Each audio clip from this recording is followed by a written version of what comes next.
Seja bem-vindo ao DRN Audiolivros. Se não for inscrito ainda, peço que se inscreva no nosso canal.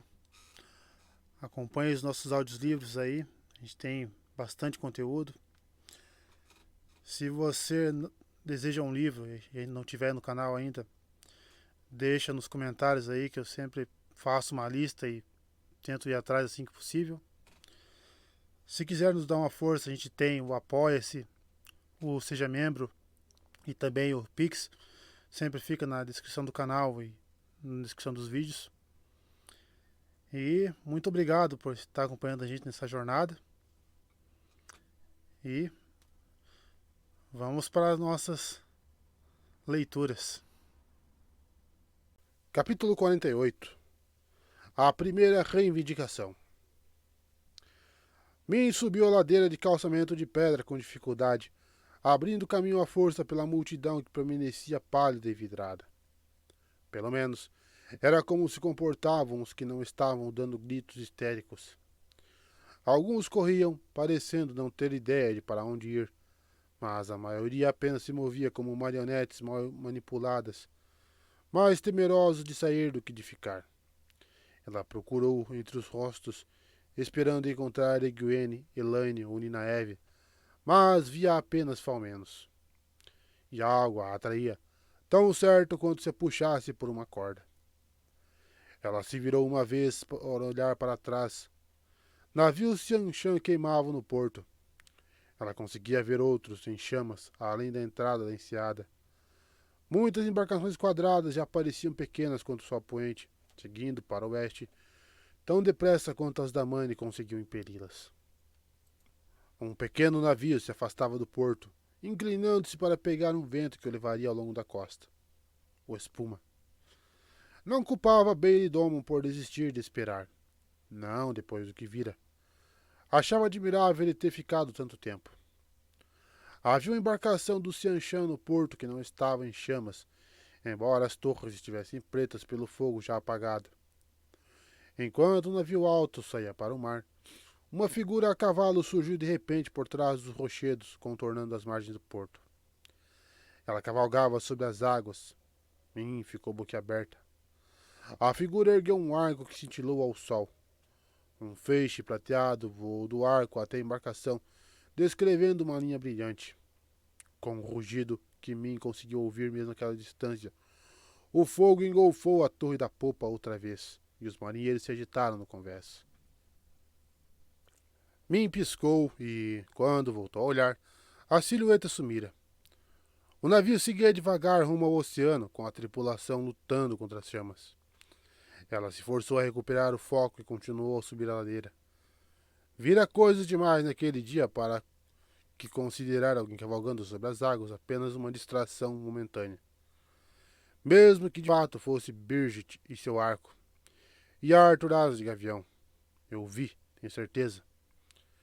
Em frente a um dos prédios altos de pedra, ela parou, hesitante, ignorando as pessoas em que esbarrava como se estivesse atordoada.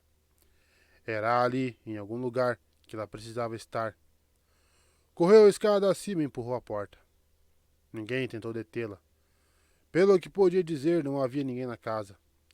A maior parte de Falme estava fora, nas ruas, tentando chegar à conclusão de que todos haviam ou não enlouquecido juntos. Ela atravessou a casa, alcançou o jardim dos fundos, e lá estava ele. Rand jazia, esparramado de barriga para cima sob um carvalho.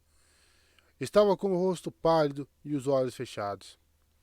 A mão esquerda segurava firme o cabo de uma lâmina de pouco mais de um palmo, cuja ponta parecia ter derretido. Seu peito subia e descia devagar, mas não com a regularidade de uma respiração normal. Respirando fundo para se acalmar, Min foi até ele ver o que podia fazer para ajudá-lo. Primeiro precisava se livrar daquele toco de lâmina. Ele podia se machucar, ou machucá-la se começasse a se debater. Ela abriu a mão dele e estremeceu quando o cabo ficou preso na palma. Jogou a arma de lado com uma caneta. A garça no cabo havia marcado sua mão, mas era óbvio que não fora aquilo o que o deixara ali, inconsciente. Como ele ficou assim? Ninaeve pode passar um aguento nisso mais tarde. Um exame apressado mostrou que a maioria dos cortes e contusões era recente. Ao menos, o sangue tivera tempo de coagular e as escoriações já começavam a amarelar nas bordas. Mas havia um buraco queimado no casaco do lado esquerdo. Ela abriu e levantou a camisa. Então assoviou entre dentes, perdendo o fôlego. Uma ferida calcinada marcava a lateral do corpo, mas havia cauterizado sozinha. O que a abalou foi a sensação que teve ao tocar a pele de Randy. Estava congelada. Fazia o ar parecer quente. Segurando-o pelos ombros, ela começou a arrastá-lo para casa. Ele pendia, mole, um peso morto. Seu grande Palermo, resmungou. Você bem que podia ser pequeno e leve, não podia? Precisa ter tudo isso de perna e ombro. Eu devia deixar você largado aqui. Com dificuldade, ela subiu a escada, tomando cuidado para não deixá-lo bater nos degraus mais do que conseguia evitar, e o puxou para dentro. Deixando-o na beira-porta, massageou a base da coluna, resmungando sozinho sobre o padrão, e fez uma busca rápida. Nos fundos da casa havia um pequeno quarto, talvez para serviçais. Lá encontrou uma cama com uma pilha de cobertores e toras de madeira na lareira. Em instantes, arrumou os cobertores e acendeu o fogo, assim como o lampião na mesa de cabeceira. Então voltou para buscar Randy. Não foi uma tarefa fácil levá-lo até o quarto e colocá-lo na cama, mas ela conseguiu.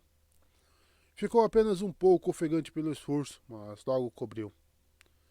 Depois de um instante, colocou uma das mãos sob os cobertores. Então fez uma careta e balançou a cabeça. Os lençóis estavam gelados e ele não tinha calor corporal para os cobertores conservarem. Com um suspiro exausto, entrou debaixo das cobertas e deitou ao lado dele.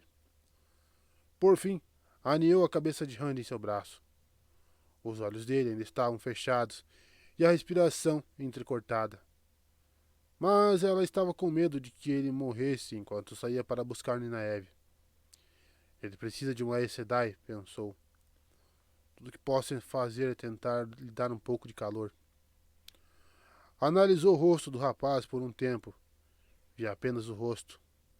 Nunca conseguia ler alguém inconsciente.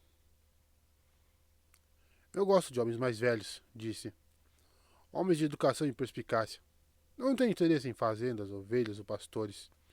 E muito menos em garotos pastores. Com um suspiro, ela alisou o cabelo dele, tirando-o do rosto. Randy tinha cabelos sedosos. Mas até aí você não é um pastor, não é mesmo? Não mais. Luz, por que o padrão precisa me envolver com você? Hã? Por que eu não podia ter uma vida segura e simples, como naufragar sem comida, em companhia de uma dúzia de Aiel famintos? Ouviu um som no corredor e levantou a cabeça assim que a porta abriu. Egwene estava ali, encarando-os à luz do fogo e do lampião. Ah, foi tudo que disse. As bochechas de mim ruborizaram. Por que estou agindo como se tivesse feito algo errado? Idiota. Eu só estou mantendo ele quente. Randy está inconsciente e frio como gelo.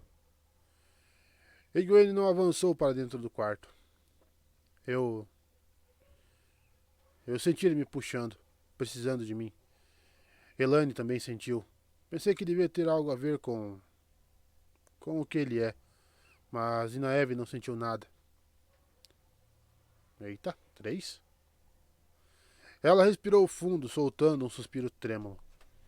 Elaine e Ninaeve estão pegando os cavalos. Encontramos Bela. Os Xianshan deixaram a maior parte dos cavalos para trás. Ninaeve disse que precisamos partir assim que der e Min. Agora você sabe o que ele é, não sabe? Sei. Min queria tirar o braço de baixo da cabeça de Randy, mas não conseguia se forçar a movê-lo. Pelo menos acho que sei. Mas não importa o que ele é, está ferido. Não posso fazer nada além de mantê-lo aquecido. Talvez Ninaeve consiga. Min, você sabe. Sabe que ele não pode se casar. Ele não é seguro para nenhum de nós, Min. Fale por você, respondeu a garota. Ela puxou o rosto de Randy para junto do peito. É como Elaine disse. Você o trocou pela Torre Branca. Por que se importaria de se eu ficasse com ele? Egwene encarou pelo que parecia um longo tempo. Não olhava para Randy de forma alguma, apenas para ela. Min sentiu o rosto aquecer e quis desviar o olhar, mas não conseguiu. Vou buscar Nina Eve, disse Egwene por fim, e saiu do quarto de cabeça erguida. Min quis chamá-la, ir atrás dela, mas permaneceu ali como se estivesse congelada.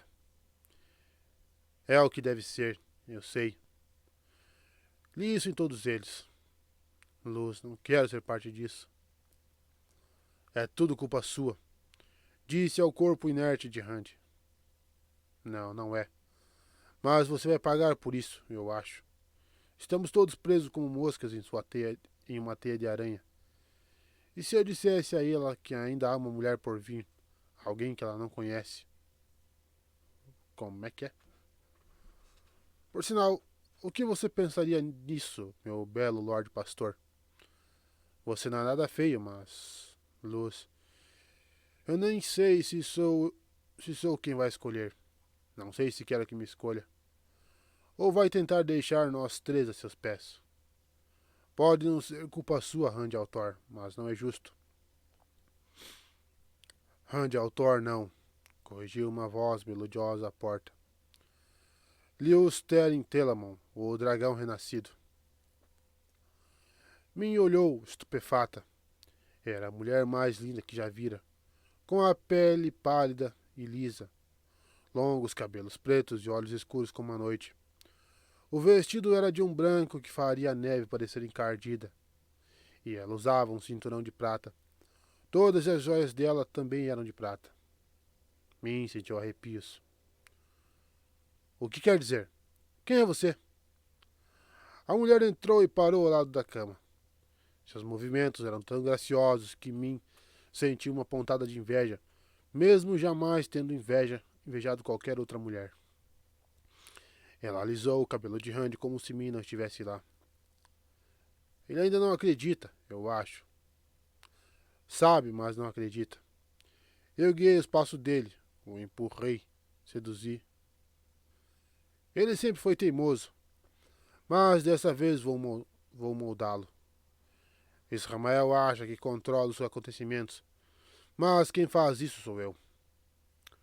O dedo dela tocou de leve a testa de Randy, como se desenhasse uma marca.